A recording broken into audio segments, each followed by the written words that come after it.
Life ഭവന പദ്ധതിയിൽ ഒരു ഭിന്നശേഷിക്കാരൻ വീടിനായി കാത്തിരിക്കാൻ തുടങ്ങിയിട്ട് 7 വർഷം. പദ്ധതിയിൽ ഒന്നാമനെങ്കിലും താമസം ഇപ്പോഴും വാടക വീട്ടിൽ. ഉപ്പുതറ പഞ്ചായത്ത് 6-ാം വാർഡിൽ അക്കാട്ടുകുന്നേൽ ആർ പ്രകാശും ഭാര്യ സുജാതയുമാണ് കഴിഞ്ഞ 7 വർഷമായി വീടിനായി കാത്തിരിക്കുന്നത്. അർഹർ വാടകയ്ക്കും ജീവൻ പണയം വെച്ചും കഴിയുമ്പോഴാണ് അനർഹർ ലിസ്റ്റിൽ കടന്നുകൂടി കോടികൾ തട്ടിയിരിക്കുന്നത്. ബാർബർ തൊഴിലാളിയും ഭിന്നശേഷിക്കാരനുമായ പ്രകാശിന്റെ വീട് 2018 പ്രളയത്തിലാണ് തകർന്നത്. വീട് തകർന്നതോടെ ഉള്ളതെല്ലാം വിറ്റുപെറുക്കി 10 സെന്റ് ഭൂമി സ്വന്തമാക്കുകയും തറയും കെട്ടി. പ്രളയത്തിൽ ഫണ്ട് ലഭിച്ചില്ല. തുടർന്ന് 2020 വന്ന ലിസ്റ്റിൽ 6-ാം വാർഡിൽ നിന്ന് 1-ാം പേരുകാരനായി മാറി. എന്നാൽ 7 വർഷം കാത്തിരുന്നിട്ടും വീട് ലഭിച്ചില്ല. വീടിനു വേണ്ടി ആഴ്ചയിൽ ഒരിക്കലെന്ന പോലെ പഞ്ചായത്ത് ഓഫീസ് കയറി ഇറങ്ങുകയാണ് ഈ കുടുംബം. ഫണ്ടില്ലെന്ന മറുപടിയാണ് ഓരോ തവണയും ലഭിക്കുന്നത്. ഇതുപോലെ 752 കുടുംബങ്ങളാണ് വീടിന് പഞ്ചായത്ത് ഓഫീസ് കയറി ഇറങ്ങുന്നത്.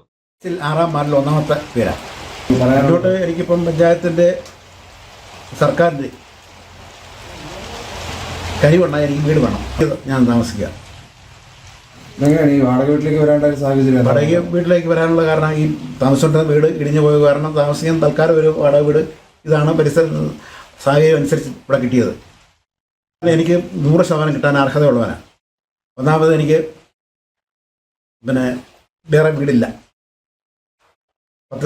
ഈ ഉള്ള വീട് നഷ്ടപ്പെട്ടപ്പോൾ അത് ഞാൻ വിറ്റിട്ട് 10 സെന്റ് സ്ഥലം വാങ്ങിച്ച് ഇട്ടിട്ടുണ്ട്. അവിടെ ഒരു പെര വെക്കണമെന്നാണ് ആഗ്രഹം. പക്ഷെ അത് ബഹുമാനപ്പെട്ട സർക്കാരും പഞ്ചായത്തും നമ്മളെ ഒന്ന് സാധാരണ കിട്ടേണ്ട നീതി പോലും എനിക്ക് കിട്ടുന്നില്ല. അതാണ് എൻ്റെ പരാതി.